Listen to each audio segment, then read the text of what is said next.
হাসনাত সার্জিসের গাড়িবহরে ট্রাকের ধাক্কা, হত্যা চেষ্টার প্রতিবাদে টিএসসিতে বৈষম্য বিরোধীদের বিক্ষোভ।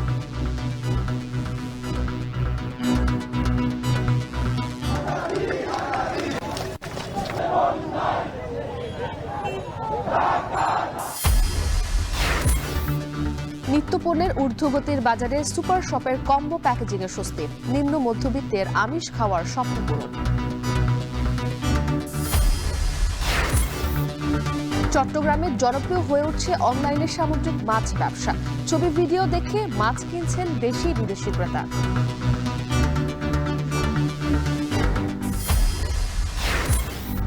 এবং নতুন যাত্রা এখনো আলোর মুখ দেখেনি বিসিবির স্থায়ী কমিটি, পরিচালক পদ শূন্য 15টি, হয়নি স্থায়ী কমিটির বৈঠক।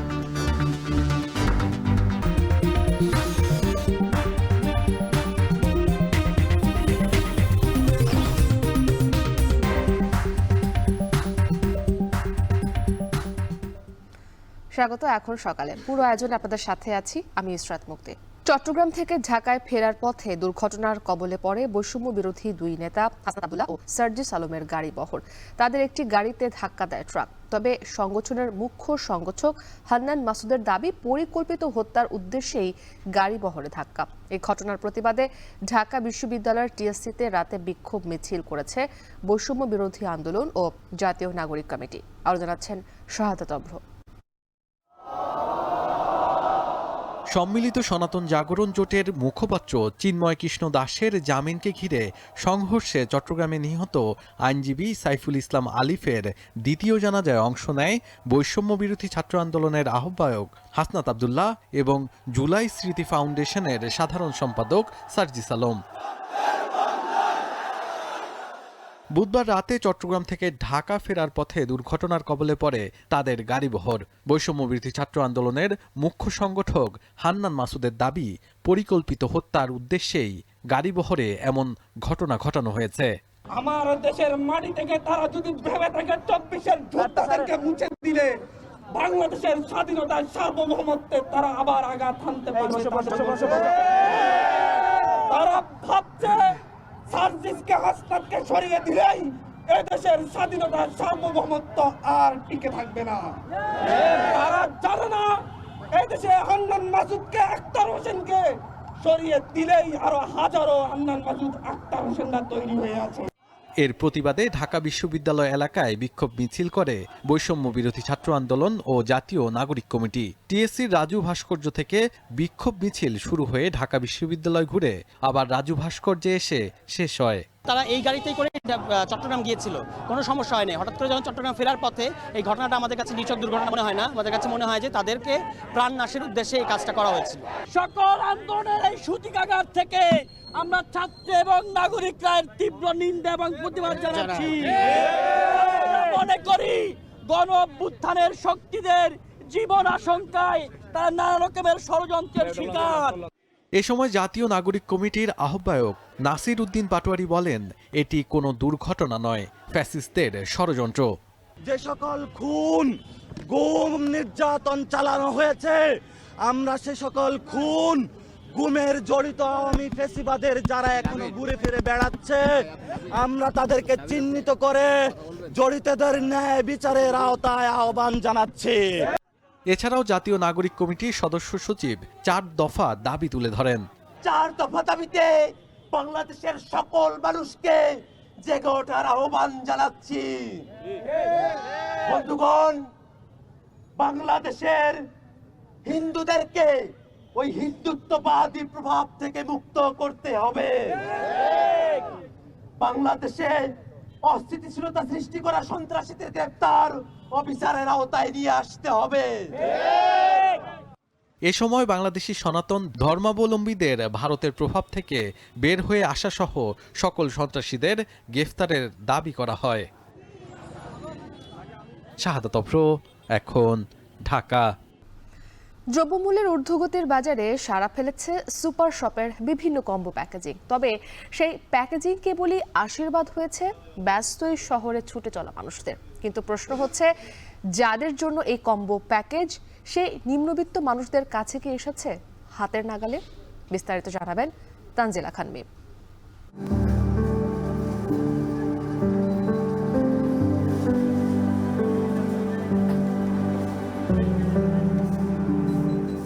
প্রতিনিয়তই বাড়ছে নিত্যপণ্যের দাম, আবার কখনো লাফিয়ে লাফিয়ে বাড়ছে ভোগ্যপণ্যের দর। রোজকার এমন খবরের শিরোনামে ভোক্তার কপালে যেন চিন্তার ভাঁজ। হিসেবি টাকায় বাজারের ব্যাগ ভরবে তো, এমন বাস্তবতায় ঊর্ধ্বমূল্যের বাজারে একটু স্বস্তির খবর নিয়ে এসেছে দেশের কয়েকটি সুপার শপ। নিম্নবিত্তের খাবারের পাতে ইলিশ কিংবা গরুর মাংস যেন এক বিলাসিতার নাম। দাম ধরাছোঁয়ার বাইরে হওয়ায় কেনাও দুঃসাধ্য। এবার স্বাদ আর সাধ্যের মেলবন্ধনে সামর্থ্য অনুযায়ী কেনাকাটার সুযোগ মিলছে, আর এই সুযোগ করে দিয়েছে কয়েকটি সুপার শপ, যেখানে 3 পিস ইলিশ মাছের সাথে পেঁয়াজ, কাঁচামরিচ ও টমেটোর মতো রান্না সামগ্রী মিলছে 140 টাকায়, আর 200 গ্রাম গরুর মাংসের সাথে 100 গ্রাম আলু 160 টাকায়। আছে এরকম আরও অনেক প্যাকেজ। আকর্ষণীয় প্যাকেজিং এর মাধ্যমে দেওয়া এসব অফার দৃষ্টি কেড়েছে ক্রেতাদেরও। সেই সঙ্গে সহজলভ্য হওয়ায় ভোক্তাদের কাছে গ্রহণযোগ্যতা পেয়েছে সুপার শপের এই বিপণন কৌশল। এক একজনের বাজেট এক এক রকম, সো যারা একটু কম রেঞ্জের ভিতরে সব ধরনের কোয়ালিটি মাছ চাচ্ছে, তো ওদের জন্য বেটার। এসির ভিতরে বাতাস খাই আমরা বাজার করছি, এটা একটা সুবিধা। দেখতে পাচ্ছি সামনে সব আছে, ঘুরে কিছু নাই। ওখানে আসলে কি হয় এটা অনেক সময় বোঝা যায় না, এই একটা সমস্যা। আমাদের জন্য অনেক সুবিধা হয়েছে যে একসঙ্গে 1 কেজি কিনা খুবই টাফ, মাসেও একবার খাওয়া জোটে না। তা সে জায়গায় এখন এই সাশ্রয় মূল্যে যে কোনো ওক্তে খেতে পারতেছি। এটা আজকে আবার ইলিশের বিষয়টা আরও আনন্দদায়ক। তবে নিম্নবিত্তের চাহিদা পূরণ করার চাইতেও এই প্যাকেজিং সহজ করে দিয়েছে এই শহরে একা বাস করা ব্যাচেলরের জীবন। পাশাপাশি গৃহকর্ত্রী, আবার কখনো বা কর্মব্যস্ত ছোট্ট পরিবারগুলোতেও এনে দিয়েছে স্বস্তি। যারা ব্যাচেলার আছে বা স্টুডেন্ট, অত বেশি প্রয়োজন হয় না, 1 কেজি মাছ নিয়ে করবেই বা কি তারা। তো সেই হিসেবে এই প্যাকেজটা বেশ আকর্ষণীয় মনে হয়েছে আমার। ফলে আমাকে মাছটা কাটতে হবে না। সেকেন্ড অফ অল, আমার বাসায় হচ্ছে ইলিশ মাছের মাথাটা একদমই খাওয়া হয় না, সো এই দিক থেকে আমি মনে করতেছি এটা আমার জন্য খুবই উইন উইন একটা সিচুয়েশন। দুইটা হ্যাসেল প্লাস হচ্ছে মানিটারি একটা সেভিংস তো হচ্ছেই। দ্রব্যমূল্য ঊর্ধ্বগতির কারণে আমাদের এই ইনিশিয়েটিভটা নেওয়া হয়েছে, যেখানে অনেক সাড়া পেয়েছে। অনেকেই হয়তো ধরেন 1 কেজি গরু লাগবে না, তার ফ্যামিলি ছোট, তারপরে ব্যাচেলর স্টুডেন্টস, তাদের জন্য বেসিক্যালি এই কম্বো অফারটা করা। বিশেষজ্ঞরা বলছেন, সুপার শপের এই বিপণন পদ্ধতিতে কোনো শুভঙ্করের ফাঁকি দেখিয়ে যেন চাপা না দেওয়া হয় নিম্নবিত্ত বা মধ্যবিত্তের আমিষ খাওয়ার স্বপ্ন। এটা হচ্ছে কি সময়ের দাবি, একটা কথা বলে না, সময়ের প্রয়োজনেই হয়তো বা স্বপ্ন ভেবেছে যে অ্যাটলিস্ট আমরা মানুষকে কিছুটা রিলিফ দেই। এই সুবিধাগুলো শুধুমাত্র কয়েকটা আউটলেটে না, সমগ্র বাংলাদেশের আউটলেটগুলিতে ছড়িয়ে দিতে হবে, এবং বিশেষ করে গুলশান, বনানী, ধানমন্ডি এই আউটলেটগুলোতে না গিয়ে যেখানে আসলেই নিম্ন মধ্যবিত্তরা বা মধ্যবিত্ত বা দরিদ্র শ্রেণী থাকেন, যারা আসলেই এটা চায়। যেমন ধরেন গুলশান বা বনানীতে ওনারা ইচ্ছা করলে একটা বড় মাছ কিনতেই পারেন, 2 কেজি গরুর গোশত কিনতেই পারেন। তাদের জন্য এটা একটা ফ্যান্সি, তারা একটা নিল, রান্না করলো, ফেসবুকে পোস্ট করলো, সেটা আলাদা জিনিস। পকেট কাটার ভয়ে সুপার শপ এড়িয়ে চলে যে ভোক্তা, তার মনে কোনো দীর্ঘশ্বাস নয়, বরং স্বস্তি থাকতে হবে বছর জুড়ে। ক্ষেত্রে মূল্যটা এমন হতে হবে যে 1 কেজি গরুর মাংসের যে দাম ছিল, আমি 4 পিস বা 400 গ্রাম কিনছি বা হাফ কেজি কিনছি সব মানে সুপার শপের প্যাকেজে, সেখানে যেন ওই 1 কেজির দামটাই রিফ্লেক্ট না করে, ওটা যেন কম দামে হয়। নিত্যপণ্যের বাজারের উত্তাপকে পাশ কাটিয়ে স্বল্প অর্থের যোগানে মিটবে সব শ্রেণী পেশার খাবারের স্বাদ, প্রত্যাশা ভোক্তাদের। তানজিলা খান মিম, এখন, ঢাকা। ক্রেতা বিক্রেতার হাক ডাকে চিরচেনা বাজার নয়, চট্টগ্রামে অনলাইন প্ল্যাটফর্মে নীরবেই বিক্রি হচ্ছে লাখ লাখ টাকার সামুদ্রিক মাছ। চট্টগ্রামের অর্ধশতাধিক ব্যবসায়ী অনলাইনে তৈরি করেছেন মাছ বিক্রির বিশ্বস্ত প্ল্যাটফর্ম। গভীর সাগরে ধরা পড়া হরেক রকমের মাছ, কাঁকড়া, স্কুইড সহ সিফুডের ছবি, ভিডিও মুহূর্তেই ছড়িয়ে পড়ছে অনলাইন পেজে। কিনে নিচ্ছেন দেশি বিদেশি ক্রেতা। মাছ বিক্রির পাশাপাশি আসছে অনলাইন থেকে বাড়তি উপার্জনও। চট্টগ্রাম থেকে শোয়েব রহমানের প্রতিবেদন। 140 কেজি ওজনের বিশাল আকৃতির হামুর মাছ। গভীর সমুদ্র থেকে ধরা সুস্বাদু এ মাছের দেশ বিদেশে ব্যাপক চাহিদা। প্রায় 1,70,000 টাকার এ মাছ একজনের পক্ষে কেনা অসম্ভব, তাই বিক্রেতার ভরসা অনলাইন। দোকানের ফেসবুক পেজে শুরু হলো বিশাল এ মাছের লাইভ প্রচার। মুহূর্তেই সাড়া পড়ে গেল দেশে বিদেশে। একের পর এক অনলাইনে অর্ডার আসায় বিক্রিও হলো কয়েক ঘন্টার মধ্যেই।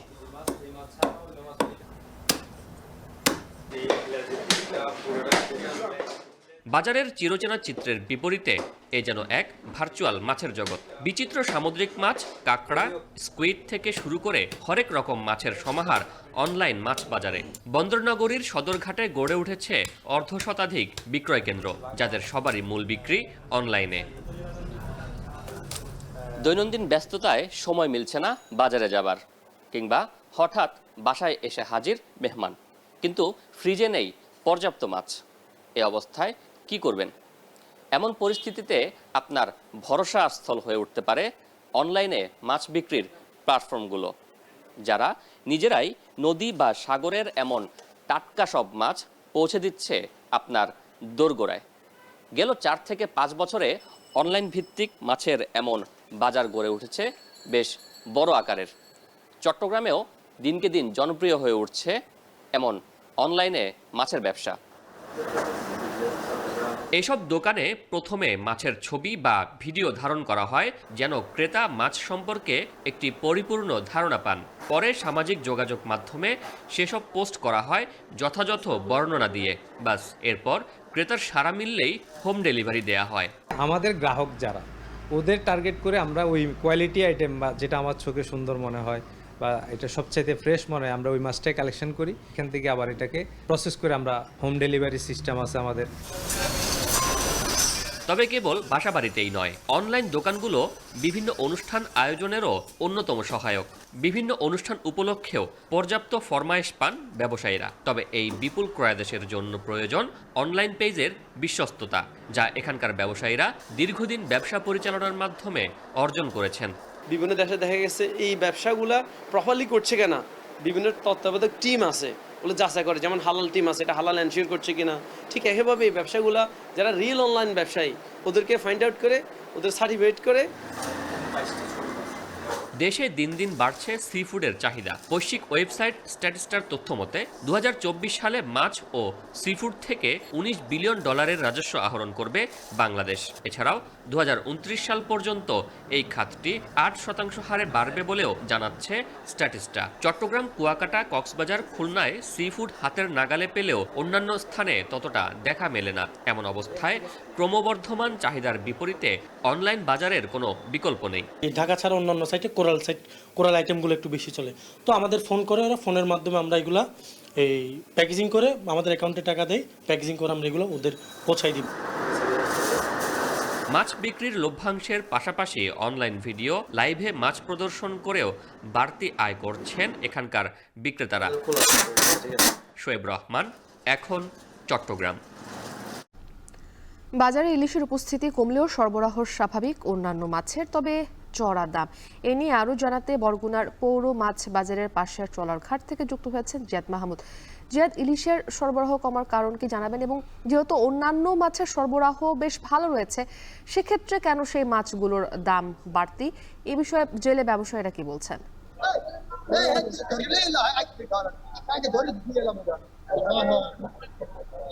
মুক্তি, আমরা বরগুনার যে মৎস্য অবতরণ কেন্দ্র কিংবা স্থানীয় যে বাজার, আমি যেখানে রয়েছি মাছ বাজার সংলগ্ন যে ট্রলার ঘাট, এখানেও আমরা ঘুরে দেখেছি যে ইলিশের উপস্থিতি একেবারেই নগণ্য। তবে অন্যান্য মাছের সরবরাহ রয়েছে এবং সেটি যে পরিমাণ থাকার কথা, মানে কাঙ্ক্ষিত যে পরিমাণে শীতের মৌসুমের যে মাছগুলো পাওয়া যায় সেগুলো কিন্তু কাঙ্ক্ষিত পরিমাণ মাছের দেখা মিলছে না। তবে সরবরাহ রয়েছে। আর এদিকে দামও, যেটি আপনি বললেন যে দামও রয়েছে চড়া, যেগুলো সাধারণ মানুষ বলছে এগুলো তাদের ক্রয় সীমার বাইরে কিন্তু। এবং আরেকটা বিষয় আপনাকে জানিয়ে রাখি, এখন যে সময়টা, এই সময়টায় কিন্তু ইলিশ সমুদ্রমুখী হয়ে থাকে। এর কারণে কিন্তু স্থানীয় যে নদ নদীগুলো রয়েছে, পায়রা, বিষখালী, গলেশ্বর সহ অন্যান্য যে নদ নদী, সেখানে কিন্তু কাঙ্ক্ষিত ইলিশের দেখা মিলছে না জেলারা। তবে জেলেরা অভিযোগও করেছেন, জেলেরা বলছেন যে পাথরঘাটায় ট্রোলিং ট্রলারে অবৈধ জালে কিন্তু নির্বিচারে মাছ শিকার করা হয়। এর ফলে মাছের রেণু সহ যে ছোট আকৃতির মাছগুলো ধ্বংস হয়ে যাচ্ছে, বিভিন্ন প্রজাতির যে মাছ সেগুলো ধ্বংস হয়ে যাচ্ছে। এর ফলে এখানকার যে নদ নদী কিংবা মোহনায় মাছের সংখ্যা কমেছে বলেও এখানকার জেলেরা আমাদের জানিয়েছেন। আরেকটি বিষয় যে বরগুনার যে বড় বড় 3টি নদী, সেই নদীর মোহনা যেখানে সমুদ্রে মিশেছে সেই জায়গাগুলো ভরাট হয়ে যাওয়ার ফলে সমুদ্র থেকে যে মাছগুলো নদীতে আসে সেই মাছগুলো কিন্তু আসতে পারছে না বলেও এখানকার জেলেরা জানিয়েছেন। তারা বলছেন যে নানাবিধ কারণে কিন্তু এখানে নদ নদীতে মাছের পরিমাণ কমেছে। আরেকটি বিষয় যে আপনি বললেন যে দাম দর, আজকে পাথরঘাটা মৎস্য অবতারণ কেন্দ্রে বড় আকৃতির যে ইলিশগুলো তার মন বিক্রি করা হচ্ছে 80 থেকে 90,000 টাকা দরে, এবং মাঝারি আকৃতির ইলিশগুলো মন বিক্রি করা হচ্ছে 70 থেকে 75,000 টাকা দরে। ছোট আকৃতির ইলিশের সংখ্যাই বেশি এবং সেগুলো বিক্রি করা হচ্ছে 50 থেকে 60,000 টাকা মন দরে। স্থানীয় বাজারগুলোতে আজকে আমরা দেখেছি যে ইলিশের প্রতি কেজি, বড় আকৃতির ইলিশগুলোর প্রতি কেজি বিক্রি করা হচ্ছে 2000 থেকে 2200 টাকা দরে, এবং মাঝারি আকৃতির ইলিশগুলো বিক্রি করা হচ্ছে 1500 থেকে 1600 টাকা দরে, এবং ছোট আকৃতির ইলিশগুলো 700-800 টাকা দরেই পাওয়া যাচ্ছে। তবে শীতের সময় যে মাছগুলো বেশি পাওয়া যায় সেই মাছগুলো কিন্তু এখানে মোটামুটি রয়েছে, এবং সেই মাছের দাম একটু বেশি বলে এখানকার ক্রেতারা জানিয়েছেন। যেমন এখানের বাজারে আমরা দেখেছি যে সকাল থেকেই কোরাল মাছ বিক্রি করা হচ্ছে 650 টাকা কেজি দরে, এবং মেদ মাছের আধিক্যতা কিন্তু শীতের সময় থাকে, সেই মেদ মাছ বিক্রি করা হচ্ছে 700 থেকে 800 টাকা কেজি দরে। এখানে তুলডান্ডি, যেটি স্থানীয় বাজারে তুলার ডাটি নামে পরিচিত যে মাছটি, এবং এই মাছটি কিন্তু বাংলাদেশ, মিয়ানমার, ইন্দোনেশিয়াতে পাওয়া যায়, এবং এই মাছ বরগুনার যে মোহনাগুলো রয়েছে সেখানেই পাওয়া যাচ্ছে, এবং সেগুলো বিক্রি করা হচ্ছে 200 থেকে 300 টাকা আকৃতি ভেদে কেজি হিসেবে। এবং অন্যান্য মাছের ক্ষেত্রে চিংড়ি মাছ বিক্রি করা হচ্ছে 500 থেকে 600 টাকা। কার্প জাতীয় যে মাছগুলো রয়েছে রুই, কাতলা, কালীবাউস, এগুলো বিক্রি করা হচ্ছে 300 থেকে 400 টাকা কেজি দরে। এবং পোয়া মাছের আধিক্যতা এই নদ নদীতে বেশি থাকে, এবং পোয়া মাছ বরগুনার বাজারে বিক্রি করা হচ্ছে 250 থেকে 500 টাকা আকৃতি ভেদে কেজি দরে বিক্রি করা হচ্ছে। তবে চাষের মাছের দাম কিন্তু কিছুটা অপরিবর্তিত রয়েছে। চাষের মাছ এখানের বাজারে চাষের পাঙাশ কিংবা তেলাপিয়া বিক্রি করা হচ্ছে 160 থেকে 180 টাকা কেজি দরে। আরেকটি বিষয় যে ক্যাটফিশ জাতীয় নদ নদীর মাছগুলো রয়েছে, আইর, কাউইন কিংবা নদীর পাঙাশ, সেগুলো 700 থেকে 800 টাকার মধ্যেই পাওয়া যাচ্ছে। তো এই ছিল বরগুনার মাছ বাজার থেকে মাছের সরবরাহ এবং দাম নিয়ে সবশেষ তথ্য। মুক্তি। সহকর্মী জিয়াদ মাহমুদ যুক্ত ছিলেন বরগুনা থেকে, জানাচ্ছিলেন মাছের সরবরাহ এবং দরদাম সম্পর্কে। মশলার আমদানি নির্ভরতা কমে উৎপাদনমুখী করতে বগুড়ায় প্রতিষ্ঠা করা হয় মশলা গবেষণা কেন্দ্র। 3 দশকে এই কেন্দ্রে গবেষণায় কোটি কোটি টাকা খরচ হলেও মাঠ পর্যায়ে কাঙ্ক্ষিত ফল মেলেনি। গবেষণায় নতুন জাত উদ্ভাবন হলেও নানান জটিলতায় তা ভোক্তা পর্যায়ে আসছে না। এতে প্রত্যাশা অনুযায়ী কমানো যাচ্ছে না আমদানি নির্ভরতা। সাইফুল সাগরের ছবিতে আরো জানাবেন রাজীব সেলিম। আদা, রসুন, পেঁয়াজ, ভ্যানিলা, আলু বোখারা সহ 46টি দেশি বিদেশি মশলা ফসলের উপর গবেষণা চলছে বগুড়ার মশলা গবেষণা কেন্দ্রে। এর মধ্যে 24টি মশলার 58টি উন্নত জাত উদ্ভাবনের দাবি গবেষণা কেন্দ্রের বৈজ্ঞানিক কর্মকর্তাদের। এর মধ্যে পেঁয়াজের 7টি জাত সহ আদা, রসুন, মরিচ কৃষক পর্যায়ে চাষাবাদ চলছে। সবচেয়ে বেশি সাড়া ফেলেছে বাড়ি 1 ও 2 জাতের বস্তায় আদা চাষ প্রক্রিয়া। যে অদূর ভবিষ্যতে আমাদের এই প্রযুক্তি আরও ছড়ায় যাবে এবং এই প্রযুক্তি আরও টিউনিং করে আমরা আরও ডেভেলপ করে আমরা কৃষকের কাছে নিয়ে যেতে পারবো এবং কৃষক পরিবারের কাছে নিয়ে যেতে পারবো, যেখান থেকে আমরা আমদানি নির্ভরতা কমায় আদার চাহিদা আমাদের পূরণ হবে বলে আশাবাদ। বস্তায় আদা চাষ বেশ সাড়া ফেললেও আমদানি নির্ভরতায় দৃশ্যমান কোনো পরিবর্তন আসেনি। মশলা গবেষণা কেন্দ্রে সব ধরনের সুযোগ সুবিধা থাকলেও ভোক্তা পর্যায়ে প্রভাব ফেলেনি তাদের উদ্ভাবন। কোনো মশলার জাত উদ্ভাবন সহ কৃষক পর্যায়ে পৌঁছতে 1 যুগেরও বেশি সময় লাগে বলছেন এই বৈজ্ঞানিক কর্মকর্তা। গবেষণা একটা লং টাইম প্রসেস, আমাদেরকে সার্চ করতে হয়, বিভিন্ন দিক গবেষণা করতে হয়, আলটিমেটলি কৃষকের উৎপাদনের উপযোগী করে গবেষণা করতে হয়। সেক্ষেত্রে যদি ধরি একটা গবেষণা করতে যদি 1 বছরেই যে ফসলগুলোর আমরা বীজ সংগ্রহ করতে পারি, কমসে কম আমাদের 6 বছর সময় লেগে যায় একটা জাত উদ্ভাবন করতে। পোস্ট হারভেস্ট প্রক্রিয়ায় বিভিন্ন মশলা সংরক্ষণ পদ্ধতি আবিষ্কার করেছেন বিশেষজ্ঞরা। আদার গুঁড়া, রসুনের আচার, পেঁয়াজের গুঁড়া সহ প্রায় 30টি মশলার পোস্ট হারভেস্ট পদ্ধতি সম্পূর্ণ প্রস্তুত। পেঁয়াজ গুঁড়া করে সংরক্ষণের পদ্ধতি উদ্ভাবন হয় প্রায় 5 বছর আগে, কিন্তু ভোক্তা পর্যায়ে তা পৌঁছার অনুমতির জন্য কাগজপত্র এখনও ফাইলবন্দি, জানান এই কর্মকর্তা। 30টা প্রোডাক্ট আমরা মশলা ফসলের উপরে প্রসেস করে আমরা ডেভেলপ করেছি। বেশ কিছু প্রোডাক্ট যে নতুন করেছি বাংলাদেশে, এগুলোর জন্য আমরা শিল্প মন্ত্রণালয়ে প্যাটেন্টের অ্যাপ্লিকেশন করেছি।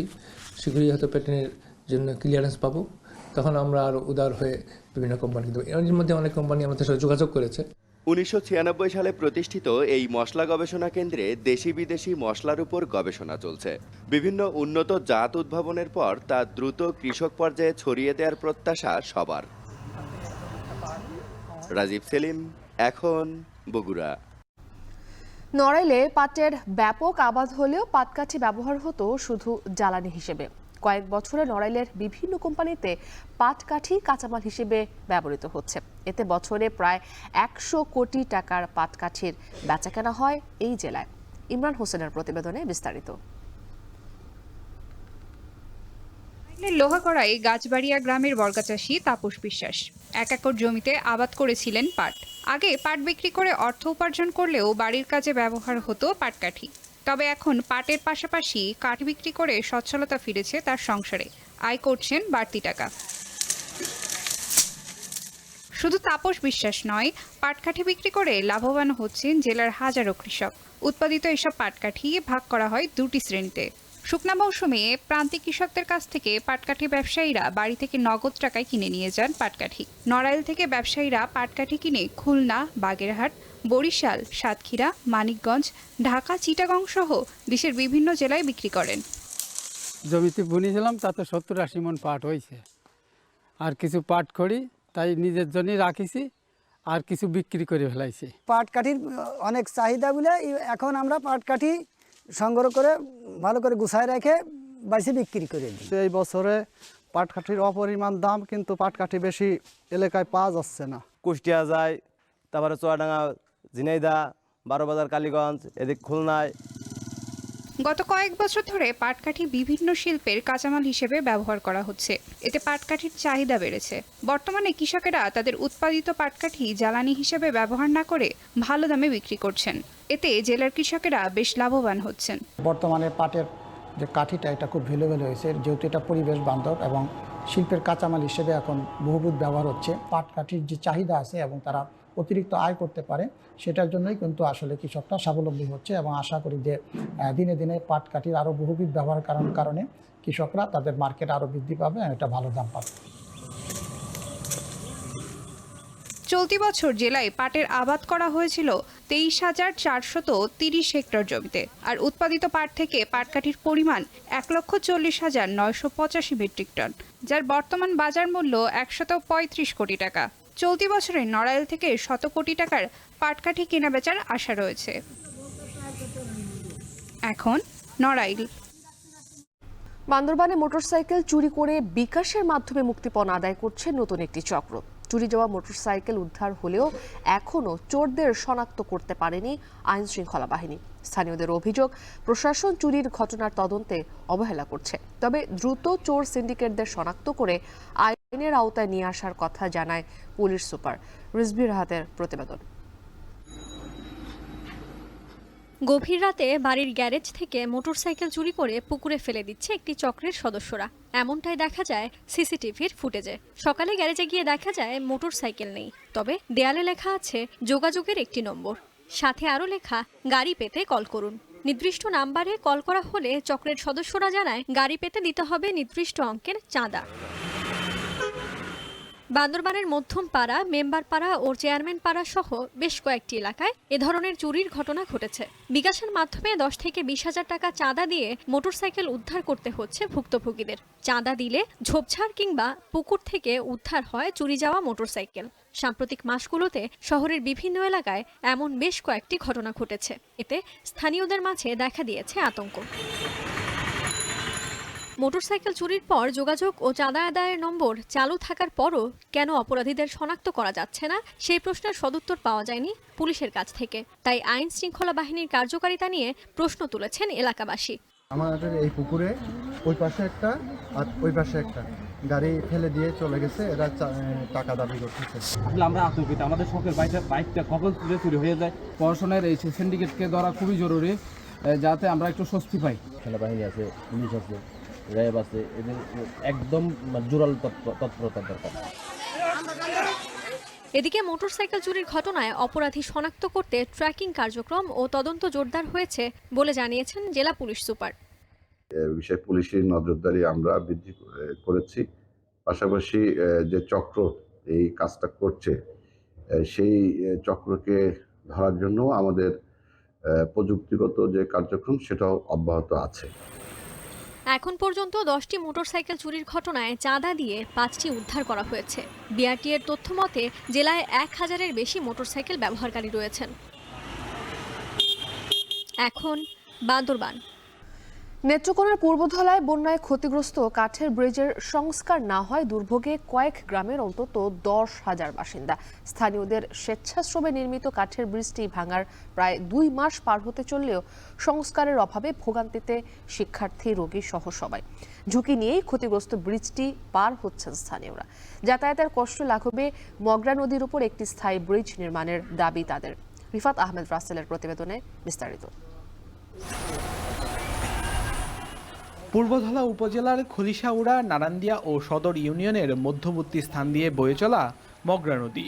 শুকনার সময়ে পানি না থাকলেও বর্ষায় বৃষ্টি ও বন্যার পানিতে ভরে ওঠে নদীটি। পার হওয়ার কোনো মাধ্যম না থাকায় কলাগাছের ভেলা কিংবা ছোট নৌকা দিয়ে পার হতে হয়। প্রায়ই ঘটে দুর্ঘটনায় প্রাণহানির মতো ঘটনা। স্থানীয়রা একটি স্থায়ী ব্রিজের দাবি জানিয়ে আসলেও তা পূরণ না হওয়ায় গত বছর খলিশাউড়া ইউনিয়নের কয়েকটি গ্রামের বাসিন্দারা স্বেচ্ছাশ্রমের মাধ্যমে নির্মাণ করেন একটি কাঠের ব্রিজ। তবে অক্টোবরের আকস্মিক বন্যায় তাও ক্ষতিগ্রস্ত হয়। ফলে বর্তমানে নড়বড়ে অবস্থা পুরো ব্রিজটির। বিকল্পের অভাবে এর উপর দিয়েই চলাচল করছেন স্থানীয়রা, যাতে বেড়েছে দুর্ঘটনার সংখ্যা। আমরা মাঝরাতে যাই যে বিজে যাওয়ার লাগে পাঞ্জাবি বিজা ধান আমরা নিয়ে যাচ্ছি দিক দিয়া, আপনার সাকুটা ভাঙ্গা বীজের খুব প্রয়োজন। কিছুদিন আগে একটা মানুষ অ্যাক্সিডেন্ট হয়েছে এখানে, এই ব্রিজটা ভাঙ্গার পরে। বৃষ্টি ভাঙার প্রায় 2 মাস পার হতে চললেও এখনও সরকারিভাবে সংস্কারে কোনো উদ্যোগ নেওয়া হয়নি। ফলে শিমুলকান্দি, সাতকুন, শালদিঘা, বাহেরকান্দা সহ আশপাশের কয়েক এলাকার মানুষ সীমাহীন দুর্ভোগে। বাচ্চা কাচ্চা সব সময় যাতায়াত করে, আমরা যাতায়াত করি, এরপরে আমাদের এই 2-1 এলাকার মানুষ অনেক কষ্ট করে। আমি অন্তত চাই যে এই বাঁশের সাঁকো উঠাইয়া আমরা যাতে স্থায়ী একটা ব্রিজ হয়। এই জায়গায় উন্নয়নমূলক এই কাজটা হইলে এনের মানুষগুলা আর্থসামাজিক দিক দিয়ে অনেক দূর আগায় যাইত। স্থানীয় জনপ্রতিনিধিরা বলছেন, মগরা নদীর সিন্দুরাটিয়া অংশে একটি স্থায়ী ব্রিজ নির্মাণের জন্য বারবার আবেদন করেও সুফল মেলেনি। আর দ্রুতই ব্রিজটি নির্মাণের আশ্বাস জেলা প্রশাসকের। এই জায়গা দিয়ে একটা ব্রিজের আবেদন করেছি এবং বিভিন্ন এমপি মন্ত্রীদের কাছে আমি এটার দরখাস্ত দিয়েছি, কিন্তু কোনো সফলতা আমি এই পর্যন্ত পাই নাই। লোকাল যে আর্থিক ক্ষমতা আছে সেইভাবে আমরা আসলে এটি সম্পন্ন করতে পারবো না, কারণ এটার অ্যামাউন্ট অনেক বড় হয়। তো আমরা পানি উন্নয়ন বোর্ডের মাধ্যমে আমরা কিন্তু এই এলাকার জনগণের চাহিদার ভিত্তিতে একটি ব্রিজ যাতে নির্মিত হয় সেজন্য কিন্তু আমরা তালিকা করে অলরেডি আমরা পাঠিয়ে দিয়েছি। স্থায়ী ব্রিজটি নির্মাণ হলে দুর্ভোগ কমার পাশাপাশি এ অঞ্চলের অর্থনৈতিক ভিত হবে শক্ত। রিফাত আহমেদ রাসেল, এখন নেত্রকোনা।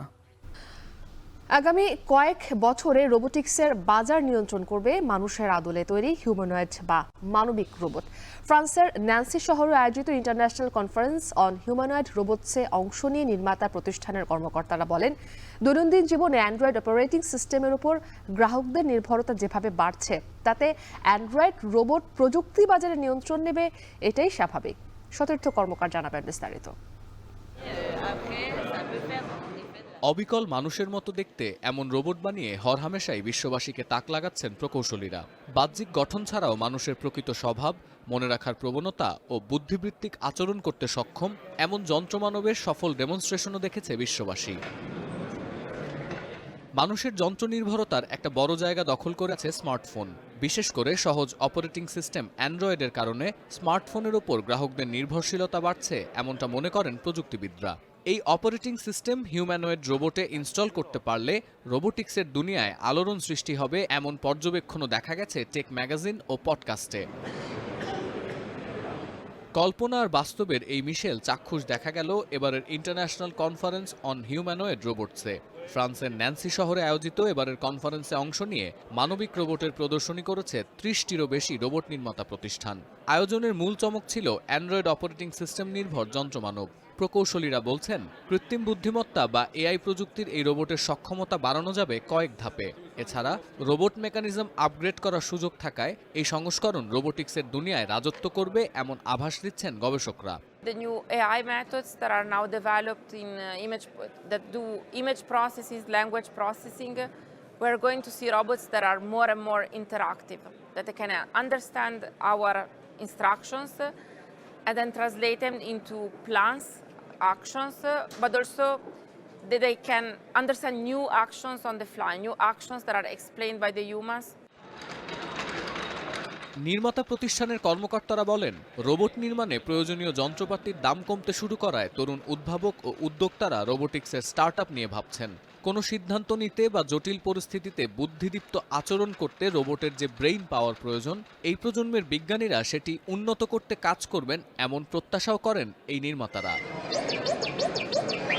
হিউম্যানয়েড রোবোটিক্সের দুনিয়ায় এআই এর ব্যবহার বাড়াতে এই খাতে বিনিয়োগ বাড়ানোর পথে হাঁটছে মাইক্রোসফট, গুগল, মেটা, এনভিডিয়া ও অ্যামাজনের মতো টেক জায়ান্ট। এআই ও ক্লাউড ড্রাইভ ফিচার আরও সমৃদ্ধ করতে 2024 সালের শেষ নাগাদ যুক্তরাষ্ট্র, ইউরোপ ও ইসরায়েলের প্রযুক্তি প্রতিষ্ঠানে প্রায় $8,000 কোটি খরচ করতে যাচ্ছে তারা।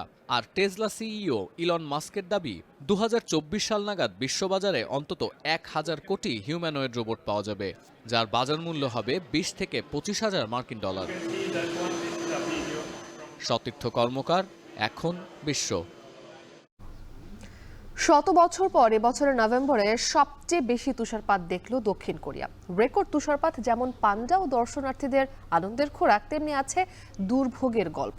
দুর্ঘটনা এড়াতে স্থগিত করা হয়েছে শত শত বিমান ও যান চলাচল। প্রতি ঘন্টায় 5 সেন্টিমিটার পর্যন্ত তুষারপাতের পূর্বাভাস দেওয়া হয়েছে। একই হাল পূর্ব এশিয়ার আরেক দেশ চীনেও। আরও জানাচ্ছেন তহিদুর রহমান। অঝরে ঝরছে তুষার। এর শীতল শুভ্র স্পর্শে প্রথমবারের মতো আনন্দে মেতেছে যমজ পান্ডা রুইবাও এবং হুইবাও। পান্ডা দুটির মজার মুহূর্তটুকু উপভোগ করেছেন দর্শনার্থীরাও। ক্যামেরাবন্দি করেছেন স্মৃতিটুকু। দৃশ্যটি দক্ষিণ কোরিয়ার একটি চিড়িয়াখানার। মুদ্রার এপিঠের গল্পে শীতের বার্তা নিয়ে আসা তুষারপাত যেমন আনন্দের উপলক্ষ, তেমনি মুদ্রার ওপিঠের গল্পে রয়েছে দুর্ভোগও। তার উপর নভেম্বর মাসে হানা দেয়া এই তুষার ঝড়ের অভিজ্ঞতাও দক্ষিণ কোরিয়ার বাসিন্দাদের কাছে নতুন, কারণ 1907 সালের পর এত বেশি তুষারপাতের রেকর্ড নেই দেশটিতে। 첫눈이 오고 많이 온 거는 반가운데 이 이상 기후에 대해서는 눈이 온다고 들었어가지고 평소에 입지 않았던 내복도 입고 সিউলের এই তুষারপাত আবহাওয়া পরিস্থিতির সবচেয়ে বড় বিপর্যয় হিসেবে দেখা হচ্ছে, যা অনেক বাসিন্দাকেই অবাক করেছে। আবহাওয়ার এমন বিরূপ 아চরণের জন্য পরিবেশ দূষণকে দায়ী করছেন সবাই। 많이 온 건 처음 봤습니다. 저도 깜짝 놀랐는데요. 아무래도 진짜 날씨를 예측할 수 없게 요즘 진행되고 있는 것 같아서 이상기후가 아닌가 이런 생각이. 거기 일조를 한 것 같고 저도 뭐 국민 한 사람으로서 그 환경 오염을 없애는 거에 도움을 되고 싶은데 বৃহস্পতিবার পর্যন্ত প্রতি ঘন্টায় 5 সেন্টিমিটার পর্যন্ত তুষারপাতের পূর্বাভাস দিয়ে রেখেছে দক্ষিণ কোরিয়ার আবহাওয়া অফিস। এতে ক্ষয়ক্ষতি ও ভোগান্তি বাড়ার শঙ্কায় সতর্কতার সঙ্গে চলাচলের পরামর্শ দেওয়া হয়েছে। তুষার ঝড়ের কারণে প্রথম দিন বুধবারই 2 শতাধিক ফ্লাইট স্থগিত করেছে দক্ষিণ কোরিয়া। এমনকি প্রায় 100 ফেরি চলাচল বন্ধ করে বন্দরে থাকার নির্দেশও দিয়েছে কর্তৃপক্ষ। এছাড়া অনেক জায়গায় দেখা দিয়েছে বিদ্যুৎ বিভ্রাট। এমনকি রাস্তাঘাট তুষারে ঢাকা পড়ায় যান চলাচলেও ধীরগতি নেমে এসেছে। ঘটেছে দুর্ঘটনাও। এমন পরিস্থিতিতে দেশ জুড়েই তুষার সরানোর কাজে ব্যস্ততা বেড়েছে। একই সময় তুষারপাতে ধুঁকছে পূর্ব এশিয়ার আরেক দেশ চীনও। তুষারপাতে ঢাকা পড়ায় বুধবার 90টি হাইওয়েতে যান চলাচল বন্ধ ছিল। মধ্য ও পূর্ব চীনের বেশিরভাগ অংশে তুষার ঝড় কমে গেলেও দেশটির উত্তর ও উত্তর পূর্বের মঙ্গোলিয়া এবং হেইলাংজিয়াংয়ে তাপমাত্রা কমে তুষারপাত আরও দীর্ঘস্থায়ী হওয়ার পূর্বাভাস দেওয়া হয়েছে। অর্থাৎ শীত শুরু হতে না হতেই বড় ধরনের শৈত্যপ্রবাহের মুখোমুখি অঞ্চলগুলোর বাসিন্দারা। চীনের হেইলংজিয়াং প্রদেশের হেগাং শহরে গত সোমবার তুষার ঝড় আঘাত হানতে শুরু করে। সোম থেকে মঙ্গল 24 ঘন্টায় 54 মিলিমিটারের বেশি তুষার ঝড় রেকর্ড করা হয়েছে, যা 2012 সালের 11 থেকে 12 নভেম্বর পর্যন্ত হওয়া 37 মিলিমিটার তুষার ঝড়ের রেকর্ড ভেঙেছে। তৌহিদুর রহমান, এখন বিশ্ব। দায়িত্ব নেওয়ার ১০০তম দিনের সামনে দাঁড়িয়ে বিসিবির নতুন কমিটি, অথচ এখনো আলোর মুখ দেখেনি বিসিবির স্থায়ী কমিটি। গঠনতন্ত্র অনুযায়ী ২১টি কমিটির মধ্যে নেতৃত্ব শূন্য গুরুত্বপূর্ণ ১১টি কমিটি, শূন্য ১৫ জন পরিচালকের পদ। তাহলে কিভাবে চলছে দেশের ক্রিকেট বোর্ড, আর কারাই বা নিচ্ছেন সিদ্ধান্ত? সে বিষয়ে বিস্তারিত জানাবেন রেদওয়ান শাওন। ২১ আগস্ট দেশের ক্রিকেটের স্মরণীয় মুহূর্ত। এক যুগের বেশি সময় ধরে ক্রিকেট বোর্ডে চলা স্বৈরশাসনের অবসান ঘটিয়ে সভাপতির চেয়ারে বসেন সাবেক অধিনায়ক ও সাবেক প্রধান নির্বাচক ফারুক আহমেদ। এরপর কেটে গেছে দীর্ঘ সময়। দেশের সাবেক অধিনায়ক নতুন দায়িত্বে হাঁকাতে চলেছেন সেঞ্চুরি। দায়িত্বের শুরুতেই চ্যালেঞ্জ ছিল অস্থিরতা কাটিয়ে দ্রুতই ক্রিকেটে ফেরাতে হবে প্রশান্তির হাওয়া। প্রত্যাশা ছিল পালাবদলের পর অন্য পরিচালকরা পালিয়ে গেলেও থেকে যাওয়া ৭ পরিচালককে নিয়ে পাড়ি দিতে হবে বন্ধুর পথটা। তবে দিন যত গড়িয়েছে ক্রিকেটে এসেছে একের পর এক ঝড়ের ঝাপটা। কখনো নারী বিশ্বকাপ নিয়ে অস্থিরতা, তো কখনো বিপিএল এর নতুন আসর মাঠে গড়ানো নিয়ে শঙ্কা। সাকিবের দেশে ফেরা নিয়ে নানামুখী চাপ তো ছিলই। এর সবই ফারুক আহমেদ সামলেছেন একা হাতে, জাতীয় ক্রীড়া পরিষদ মনোনীত আরেক পরিচালক নাজমুল আবেদিন ফাহিমকে সাথে নিয়ে। তবে সবকিছুতেই এ দুজনের সম্পৃক্ততা মোটা দাগে তৈরি করেছে প্রশ্ন। তবে কি এখনো আগের মতোই চলছে দেশের ক্রিকেট বোর্ড? আইসিসির যেই ফ্রেমওয়ার্ক আছে তার মধ্যে থেকে নিয়মতান্ত্রিকভাবে আমরা বিসিবিতে পরিবর্তনটা এনেছি এবং এটা বাস্তব যে জোড়াতালি দিয়ে চলছে। নতুন বাংলার ক্রীড়া উপদেষ্টার বলা বিশৃঙ্খলা খুঁজতেই চোখে পড়ে অসঙ্গতি। গঠনতন্ত্রে বলা ২১টি স্থায়ী কমিটির দায়িত্ব বন্টন না করেই চলছে বিসিবি। ক্রিকেট বোর্ডের এক সূত্র নিশ্চিত করেছে ২১টি কমিটির মধ্যে ৭ পরিচালককে দেয়া হয়েছে ৮টি কমিটির দায়িত্ব। পরিচালক না হলেও বিসিবির গুরুত্বপূর্ণ ৩টি কমিটির দায়িত্ব সামলাচ্ছেন দেশের সাবেক ৩ ক্রিকেটার। এ তো গেল 10টি কমিটির হিসাব। বাকি থাকা 11 কমিটির দায়িত্বে কে আছেন কিংবা কার হাত ধরে চলছে সেসব কমিটির কর্মকাণ্ড জানেন না ক্রিকেট বোর্ডের পরিচালকরাও। এ নিয়ে কথা বলতে চাইলে মুখ খুলতে রাজি হননি কোনো পরিচালক। এদিকে বিসিবির গঠনতন্ত্র বলছে প্রতিটি কমিটির মাসে অন্তত একবার করে হতে হবে বৈঠক। তবে কমিটিগুলো সক্রিয় না থাকায় গেল ৩ মাসের অধিক সময় ধরে হয়নি কোনো স্থায়ী কমিটির বৈঠক। পাশাপাশি বোর্ড মিটিং এর আগে নির্ধারিত এজেন্ডা পরিচালকদের জানানোর কথা থাকলেও ফারুক আহমেদের কমিটিতে মানা হয়নি এই নিয়মও। নিয়ম রক্ষার এক মেইল বার্তায় পরিচালকদের জানিয়ে দেয়া হয় বৈঠকের স্থান ও সময়। দেশের ক্রিকেট বোর্ডে চলা এমন অনিয়ম আর অস্থিরতা কিংবা বোর্ডের সিংহভাগ দায়িত্ব নতুন সভাপতির নিজ কাঁধে নেয়ার প্রবণতাকে কিভাবে দেখছেন বিসিবির পরিচালকরা? আমাদের তো যার যার ডিপার্টমেন্ট আমরা চালাচ্ছি, অ্যাডিশনাল ডিপার্টমেন্টগুলি তো সবাই মিলে ফারুক ভাইয়ের নেতৃত্বে চালানো হচ্ছে। এখন অনেক কিছু আমরা যেহেতু বাকি ডিপার্টমেন্টের গুলি আপনার কারো নেই, ফারুক ভাইয়ের হাতেই আছে। ফারুক ভাই খুব প্রম্পট, মানে যেখানে আমার একটা ডিসিশন দরকার ফারুক ভাই থেকে যাচ্ছি, উনি ইনস্ট্যান্টলি ওটা সলভ করে দিচ্ছে। যদিও বিশেষজ্ঞরা মনে করেন পুরনো বোর্ড পরিচালকদের ওপর আস্থাহীনতার কারণেই তৈরি হয়েছে এমন পরিস্থিতি। যে কোনো জায়গায় শুধুমাত্র আপনি দুজনকে দেখছেন। একটা টুর্নামেন্ট উদ্বোধন হবে, সেখানেও ফারুক আহমেদ এবং নাজমুল আবেদিন ফাহিম। আপনি একটা প্রেস কনফারেন্স হবে, সেখানেও তারা দুজন থাকছেন। মিডিয়াকে কোনো একটা জিনিস জানাতে হবে, সেখানেও তারা দুজন থাকছেন। সো তাহলে কি ক্রিকেট বোর্ডের বাকি যে 10 জন ছিলেন তারা কি কাজ করছেন না? মোস্ট প্রবলি এখানে একটা জিনিস হতে পারে যে তারা যেহেতু আগের রিজিমের সঙ্গে ছিলেন, এই কারণে খুব সম্ভবত তারা এখন টেলিভিশনের সামনে চেহারা দেখাতেও খুব একটা স্বাচ্ছন্দ্য বোধ করছেন না বলেই তারা হয়তো পিছনের দিকে রয়েছেন। 10-এর লাঠি 1-এর বোঝা, প্রচলিত এই প্রবাদটা জানার পরও যেন নিজের কাঁধেই সব দায়িত্ব তুলে নিয়েছেন বিসিবি প্রধান। পরিচালক পদে শূন্যতা, পুরনোদের ওপর আস্থাহীনতা সংকটে ফেলছে দেশের ক্রিকেটকে। এ থেকে উত্তরণের উপায় দ্রুতই খুঁজে বের করতে না পারলে সংকটে পড়বে দেশের ক্রিকেট। রেদওয়ান শাওন, এখন, ঢাকা। এখন সকাল শেষ করার আগে শিরোনামগুলো আরও একবার। হাসনাত সার্জিসের গাড়ি বহরে ট্রাকের ধাক্কা, হত্যা চেষ্টার প্রতিবাদে টিএসসিতে বৈষম্য বিরোধীদের বিক্ষোভ।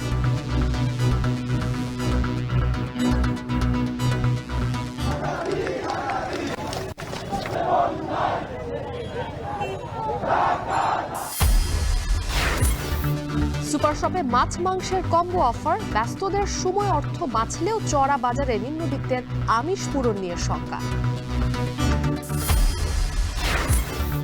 চট্টগ্রামে জনপ্রিয় হয়ে উঠছে অনলাইনে সামুদ্রিক মাছ ব্যবসা। ছবি ভিডিও দেখে মাছ কিনছেন দেশি বিদেশি ক্রেতা।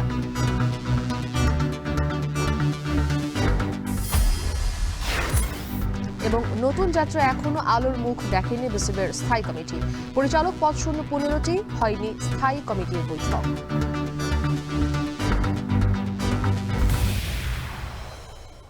এই ছিল এখন সকালের আয়োজনে। এখন টেলিভিশন ওয়েবসাইটে দেখতে ভিজিট করুন www.ekon.tv, ফেসবুকে দেখতে ভিজিট করুন facebook.com/tv.ekon, আর ইউটিউবে সরাসরি দেখতে চোখ রাখুন youtube.com/c/ekon।